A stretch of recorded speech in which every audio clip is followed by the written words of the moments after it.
Sa kasalukuyan, patuloy pa rin po na umiiral at nakakaapekto ang southwest monsoon o habagat sa ating bansa. Samantala, nasa labas pa rin ng ating Philippine Area of Responsibility ang bagyong dating si Emo. Sa ngayon, wala po tayong direktang epekto sa lagay ng ating panahon.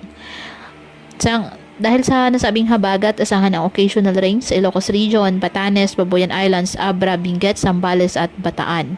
Ang Metro Manila, Calabar Zone, Occidental Mindoro, Oriental Mindoro, Marinduque, the rest of Cordillera Administrative Region, the rest of Cagayan Valley, and the rest of Central Luzon, asahan ang maulap na kalangitan na may kalat-kalat na pagulan at thunderstorms, dulot pa rin ng habagat.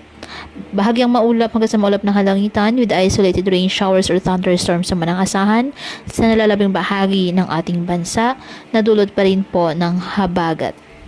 Kaya pinapayuhan po ating mga kababayan na maging maingat at maging alerto at palaging pumuntabay sa iba pa nating weather updates at sa updates ng pag-asa hinggil sa lagay ng panahon.